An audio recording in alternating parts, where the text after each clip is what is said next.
नमस्कार अमित जी। बहुत बहुत स्वागत है आपका। बहुत बहुत धन्यवाद। आपके दर्शकों को भी नमस्कार।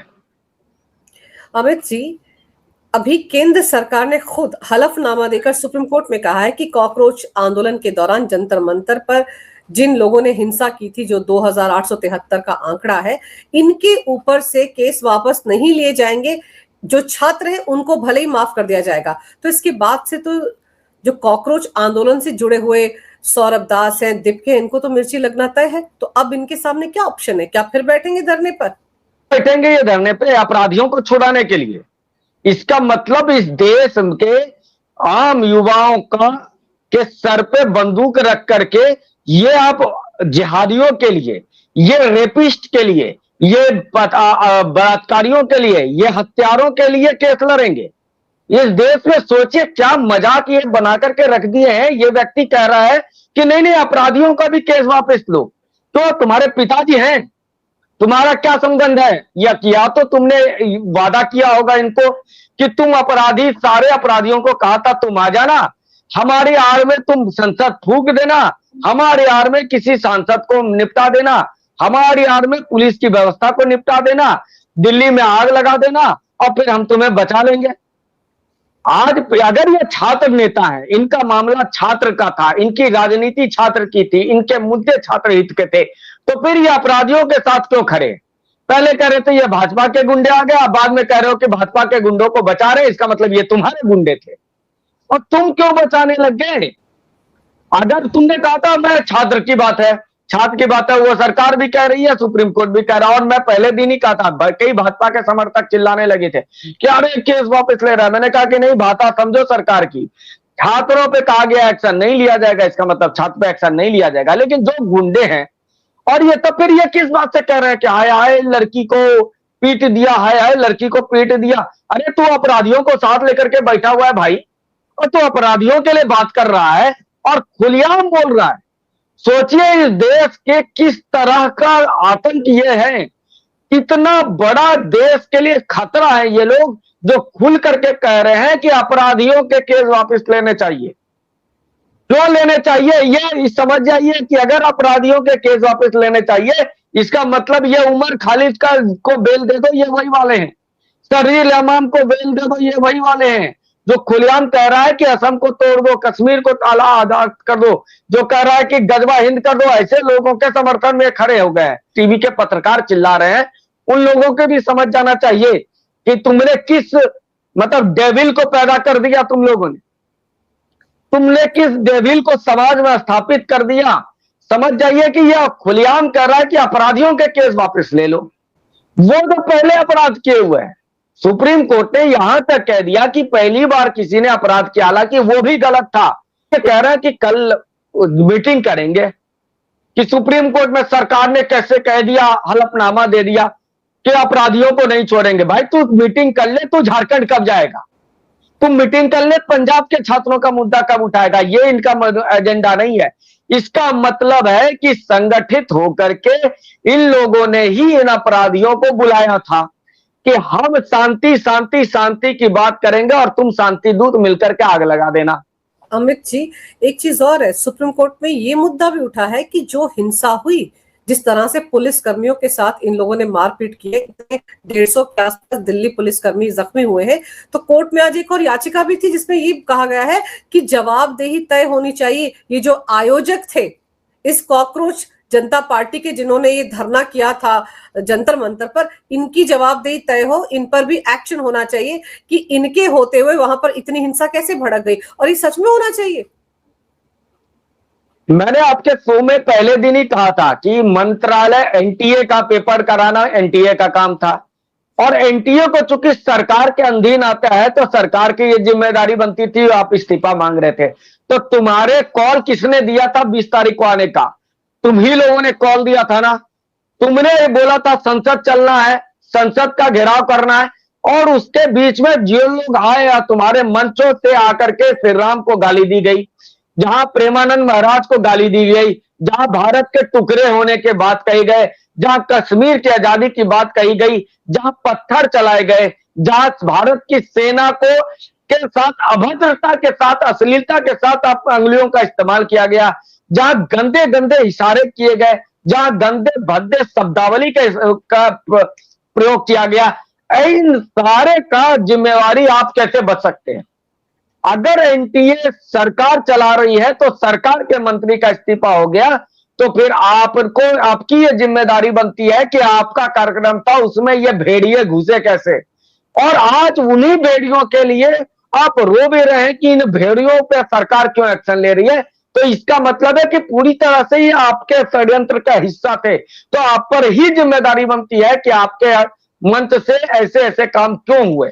नाम रहेगा अल्लाह का, सीता का पति, पता नहीं क्या क्या इतनी अभद्रता की गई, तो ये जिम्मेदारी इन लोगों की बनती है ना।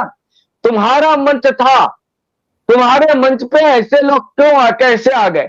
तुम्हारा कार्यक्रम था, तुम्हारे कार्यक्रम में पुलिस वालों पे कैसे हमला हुआ?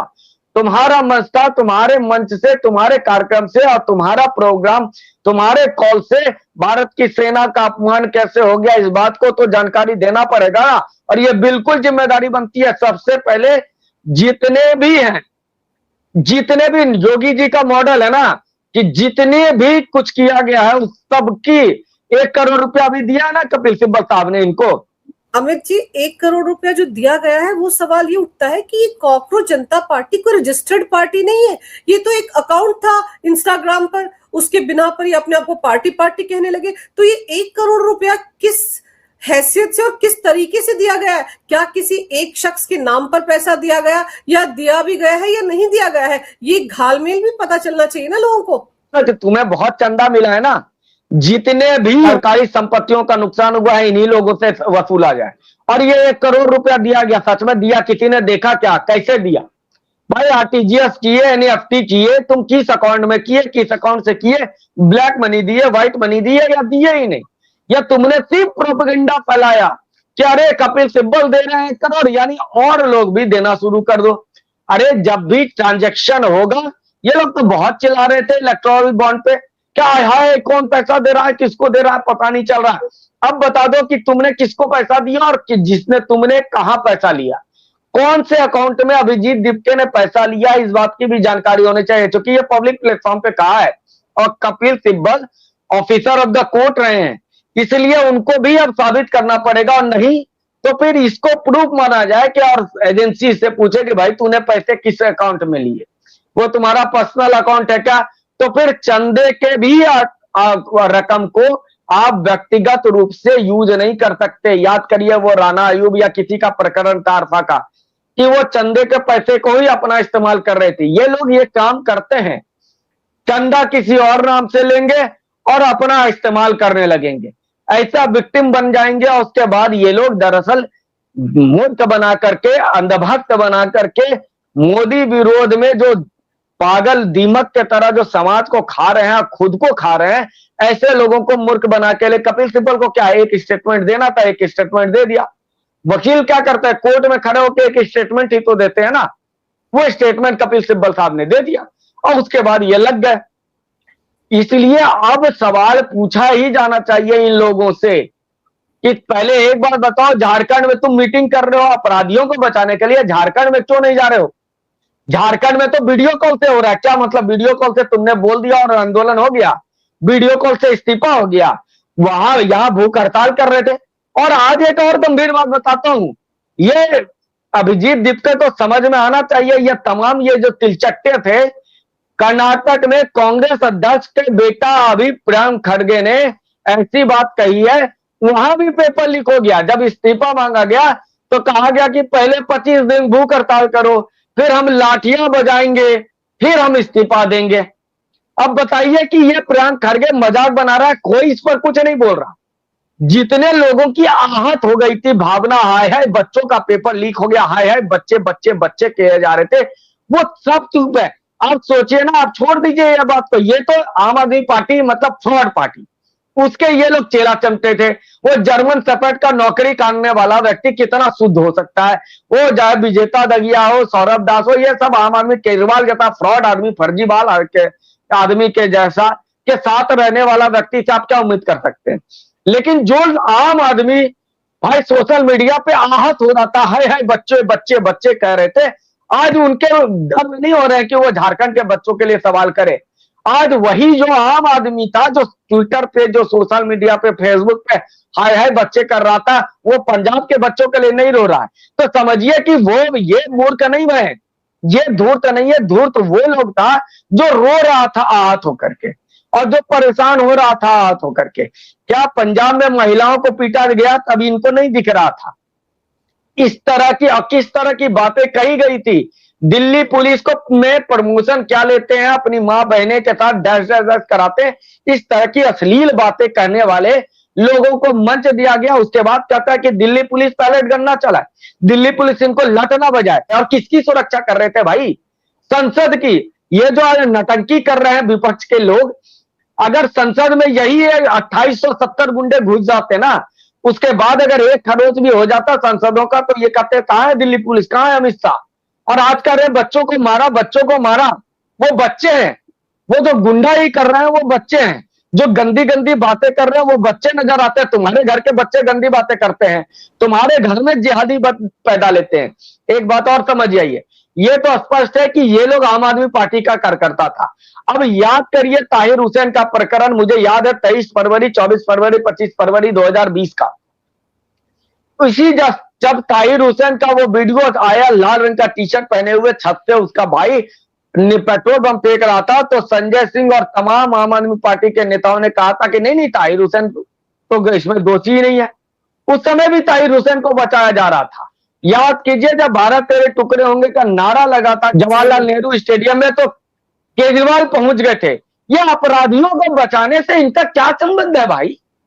जहां भी अपराधी होते हैं ये उसके साथ खड़े हो जाते हैं, चाहे वो पंजाब में खालिस्तान का समर्थन करने वाले लोग ही हो, उसके साथ खड़े हो जाते हैं। सिद्धू मूसेवाला की हत्या जो हुई, आज बताओ, ये लोग इसी के राज में हुई ना जी। आज इसका क्या निष्कर्ष निकाला भले ये तो बता दें। सारे अपराधियों के साथ क्यों अरविंद केजरीवाल और उनके कंपनी के लोग जुट जाते हैं, उनके पार्टी के लोग दिखते हैं। और भारत में किस तरह के तबाही करने के लिए सोचिए, 2870 अपराधियों को ये बचाने के खुलेआम घोषणा कर रहे हैं, और भारत का समाज चुपचाप सहता रहेगा। एक बहुत बड़ा पत्रकार है, एकदम बहुत बड़ी मीडिया हाउस है, अंग्रेजी में भी है लेकिन हिंदी में उसको ज्यादातर लोग देखते हैं। सौरभ दास उसकी जो सबसे प्रमुख महिला पत्रकारा है, बिहार की है वो महिला, उसको कहता है कि हम वो तो हमसे इंटरव्यू लेना चाहती थी, मैंने उसको मना कर दिया, ब्लॉक कर दिया। उसी चैनल के 5 बजे का शो चलाने वाले एंकर जो महाराष्ट्र से आते हैं, क्या रहे थे कि ये जो संभाजी नगर है वो अभिजीत दीपके के नाम से जाना जाता है, कि तुम्हारा संभाजी नगर संभाजी के नाम से जाना जाता है, तुम्हारे तिलचट्टे के नाम से नहीं जाना चाहता है। ये चैनल के एक महिला पत्रकार को बेइज्जत करा करके दूसरे चैनल के एंकर को 5 बजे शो में बताया जा रहा है कि संभाजी को की पहचान हो गई है अभिजीत दीपके से। जुम्मा जुम्मा कोई जानता नहीं है, तुम्हारे लिए बाप होगा। कन्हैया कुमार को भी तुमने विपक्ष का नेता बना दिया था, 2-2 राज्य, 2-2 चुनाव, 2-2 समय में चुनाव लड़वाया तुम लोगों ने, कन्हैया कुमार जीत नहीं पाया। कब नया अभिजीत दीपके को लेकर के आए हो? नया नया तुम लोग प्लांट करते हो क्या कि युवाओं को कैसे भरमाया जाए, युवाओं को कैसे विचलित किया जाए। और यही वो पत्रकार लोग हैं जो कभी भी भारत के हित में बात नहीं करते।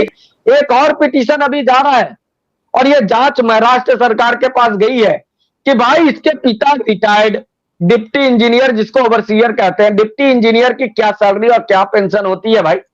और उसके पिता तो बहुत पहले रिटायर किए हैं। इतना पैसा ये लाया कहां से कि अमेरिका चला गया पढ़ने के लिए?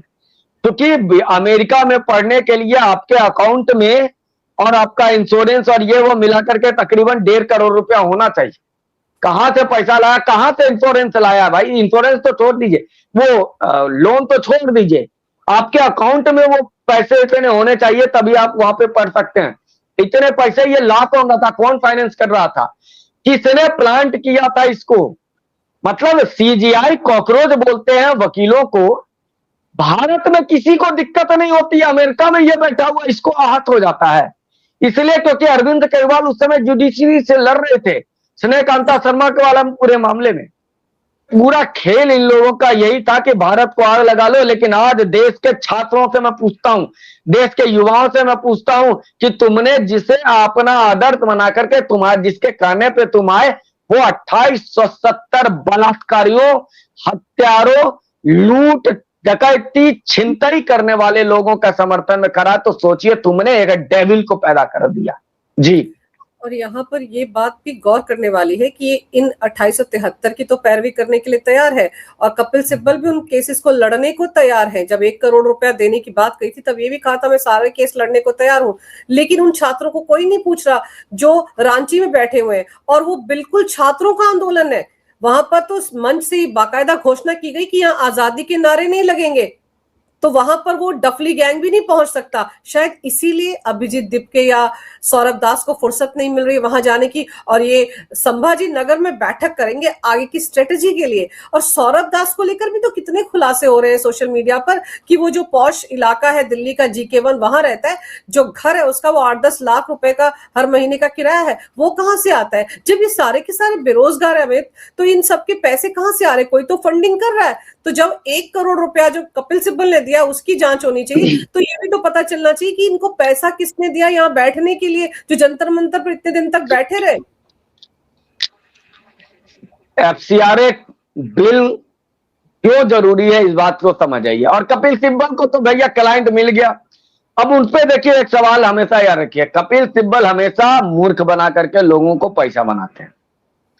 ये जितने यूट्यूबर है ना, ये मुसलमानों जो अनपढ़ है, जो मदरसा छाप है, जिसको मोदी को गाली देते हुए सुनना बड़ा मजा आता है, उसको आपके रवीश कुमार तमाम जो खलिया पत्रकार लोग हैं जो अब चैनल को छोड़ करके ये धंधा करने लगे, पहले भी यही पत्रकारिता को जिन लोगों ने डुबाया है, वो लोग भी अब मोदी को गाली देके मुसलमानों का वोट बैंक लेते हैं। पहले एक नेता है जो मुसलमानों का वोट बैंक लेता है, मुसलमानों को कुछ नहीं देता।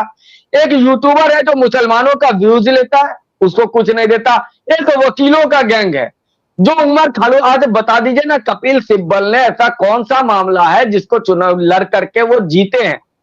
वो लंबा खींचते हैं, पैसा बनाते हैं, और चूंकि पैसा इन लोगों को विदेश से आ जाता है फंडिंग, इसलिए कपिल सिब्बल के पास अब तो भैया उमर खालिद का मामला खत्म हो गया, सुप्रीम कोर्ट में चला गया, उसके बाद कोई बड़ा केस तो बचा नहीं है कपिल सिब्बल के पास।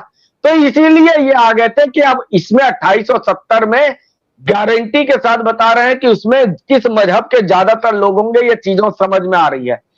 अब वो मजहब के लोग ज्यादा फंसेंगे तो फिर से वही चंदा आएगा उसको बचाने के लिए, जैसे उमर खालिद को बचाने के लिए आ रहा है, जैसे शरजील इमाम को बचाने के लिए आ रहा है। तो कपिल सिब्बल तो अपनी रोजगार का सेट कर लिया, 1 करोड़ रुपया देकर के हीरो बन गया। दिया कि नहीं दिया किसी ने को नहीं पता, बयान दे दिया, अभिजीत दीपक को कुछ दे दिया होगा, पकड़ा दिया होगा कि भाई तू पकड़ ले, इसको थोड़ा प्रमोट कर दे। अब जो भी तुम्हारे पास चंदा आएगा मिल बांट के खाएंगे, तो कि केस मैं ही लड़ूंगा, हारने जीतने से कपिल सिब्बल को कोई मतलब है नहीं। वो बेल दिलाने वाला व्यक्ति या बेल भी दिला पाएगा कि नहीं पता नहीं, आजकल तो उमर खालिद शरजील इमाम को दिला नहीं पाए। अब देखिए ये क्या है ना, पूरा एक धंधा है। देश को जलाओगे तो देश विरोधी ताकतें आपके साथ खड़ी हो जाएंगी, देश को गाली दोगे तो डफली वाले साथ खड़े हो जाएंगे, देश में आग लगाओगे तो भारत से फंडिंग, भारत के जो विरोधी ताकतें जो भारत के बाहर है वो फंडिंग भी कर देगी, जो मोदी विरोधी है वो भी फंडिंग कर देंगे। तो इन सबको मूर्ख बना करके ये लोग रखे हुए हैं, क्योंकि इन्हें भी पता है कि FCRA क्लियरेंस आएगा तो इन सबकी दुकानें बंद हो जाएंगी। तो अब हमें यहीं से लोकल तो चाहिए ना। अभी ईरान का जो मामला आया था, कश्मीर से मुसलमानों ने 600 करोड़ रुपए जमा कर दिए, इस पे हम लोगों की नजर नहीं गई होगी, लेकिन ये जो मुसलमानों के, ये जो जिहादियों के नोट से अपनी अय्यासियां कर रहे हैं, ये जो भारत विरोधियों के नोट से अय्यासियां कर रहे हैं, इनकी तो नजर गई कि अच्छा भारत के मुसलमानों के पास अभी 600 करोड़ है, इसका मतलब फिर मोदी के खिलाफ एक आंदोलन करो, चंदा लो। आखिर ये जो जुनेद था उसको पैसा कौन दे रहा था? ब्लैक मनी तो दिया होगा किसी ने, व्हाइट मनी तो नहीं था। तो ये पैसा कहां से आ रहा था? भारत के वो जो मुसलमान जो लगे हुए हैं कि एक दिन गजवा हिंद करेंगे, या भारत के बाहर वाले जो हैं, या जो भारत के विकास से हमेशा दुखी रहते हैं, वैसे लोगों ने ही फंड दिया होगा। तो ये इन लोग बेवकूफ बना रहे हैं। लेकिन मेरा प्रश्न केवल यही है कि छात्र बनकर क्यों? काल नेमी राक्षस यदि राक्षस बनकर के आता तो कोई दिक्कत नहीं थी, वो साधु के वेश में क्यों आया? तुम छात्र बनकर के क्यों आए और अपराधियों का समर्थन कर रहे हो? अपराधियों को केस वापस, मतलब सोचिए, अखिलेश यादव आतंकवादियों के केस वापस ले रहा था और अभिजीत जिसके सौरभ दास, ये जो कॉकरोच तिलचट्टे हैं, ये जो आम आदमी पार्टी के पाले हुए लोग हैं, ये कह रहे हैं कि दिल्ली के सारे अपराधियों के केस वापस लेने चाहिए। सोचिए कि ये समाज के कितने बड़े दुश्मन हैं। ये आपके व्यूअर पे मैं छोड़ता हूं, आप ही तय कीजिए और आप ये क्लिप को लोगों तक पहुंचाइए। पूछिए कि अपराधियों के पक्ष में कॉकरोच अगर ये तिलचट्टे खड़े हैं तो ये समाज के असली दुश्मन है। देशद्रोही क्यों ना कहा जाए इनको, यही बात बता दीजिए।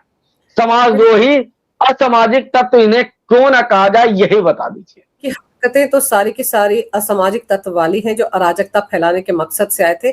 अगर ये सच में छात्रों के हितैषी थे तो इनको तुरंत जंतर मंतर पर जैसे इनका धरना प्रदर्शन खत्म हुआ, पार्टी करने की बजाय इनको तुरंत रांची रवाना हो जाना चाहिए था और वहां छात्रों के साथ मिलकर आवाज उठानी चाहिए थी। लेकिन ये अपने अपने घरों में चले गए। अब ये कल एक बैठक करेंगे दीपके के घर पर बैठकर संभाजी नगर में। अरे रांची में कर लेते बैठक, तो उस बैठक में तय होगा कि आगे क्या करना है। वो आगे इसलिए करना है क्योंकि सरकार ने जो हलफनामा दिया है, अब ये कहेंगे कि अरे सरकार ने हमको धोखा दे दिया, सरकार हमारी नहीं सुन रही है, तो हम शांतिपूर्ण तरीके से एक बार फिर से धरना देंगे। अब की बार करके देख लें, पिछली बार तो धोखा खा गए थे, लेकिन अब की बार तो आपको लगता है ना कि इनके खिलाफ सख्त से सख्त कार्रवाई होगी। और जैसे जैसे इन सबके बही खाते खुल रहे हैं जांच एजेंसियों के पास, तो इनके सारे के सारे जो कच्चे चिट्ठे वो बाहर आने वाले हैं। अब की बार जांच एजेंसी इनको छोड़ने वाली नहीं है।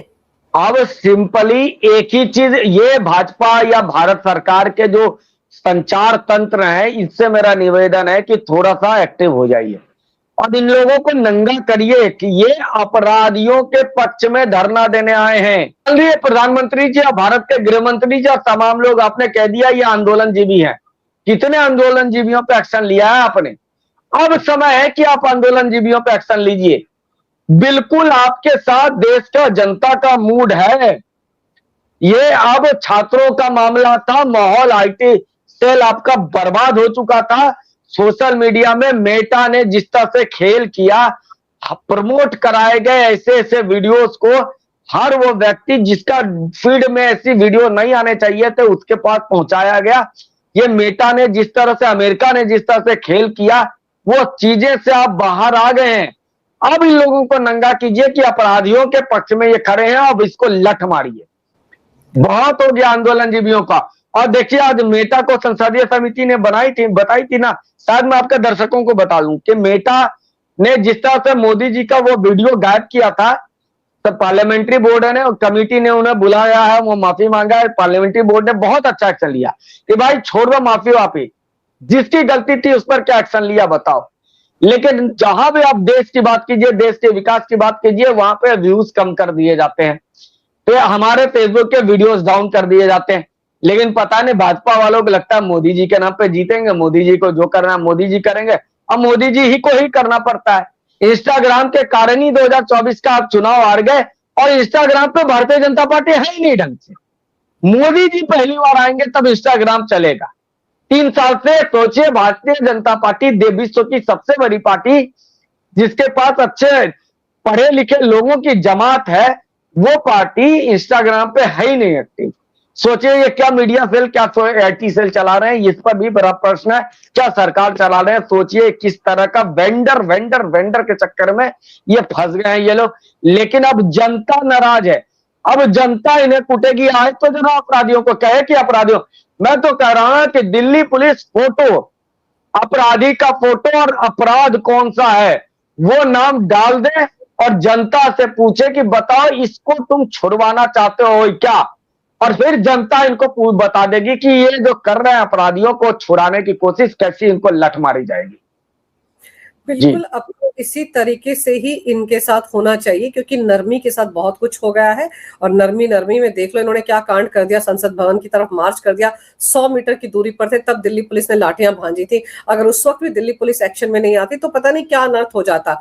जो ये करना चाहते थे, इनकी मंशा यही थी। फिर वो पीएम आवास के सामने जाकर एलओपी बैठ गया, तो ये अजब तमाशा तो हो ही रहा था ना। तो अब इस पर रोक लगाने की जरूरत है। और चलते चलते ये भी बता दूं कि सुप्रीम कोर्ट में एक और याचिका डाली गई है कि भाई जंतर मंतर की जगह जो है बदली जाए, यहाँ पर कोई आने वाले दिनों में कोई धरना प्रदर्शन नहीं होना चाहिए। इस सुप्रीम कोर्ट ने इस पर केंद्र सरकार को नोटिस भेजा है और जवाब मांगा है कि जो धरने प्रदर्शन की जगह है वो जंतर मंतर से शिफ्ट करके कहीं और कर दी जाए। तो अब देखते हैं इन सब पर क्या होता है। लेकिन फिलहाल तो हड़कंप मच गया है कॉकरोच गैंग में, क्योंकि अब सरकार ने अपनी मंशा साफ कर दी है सुप्रीम कोर्ट में। तो इसके बाद उनकी जो कल बैठक होने वाली है उसमें देखते हैं क्या कुछ होता है। और इन सब तिलचट्टों के खिलाफ भी कार्रवाई होनी चाहिए, इनको भी रिस्पॉन्सिबल ठहराया जाना चाहिए, क्योंकि इनके मंच पर बैठे हुए ही वहां पर पुलिस कर्मियों पर इस तरह से हमला किया गया। तो जवाबदेही इनकी भी बनती है। जितने भी आयोजक हैं उन सब पर भी डंडा चलना चाहिए।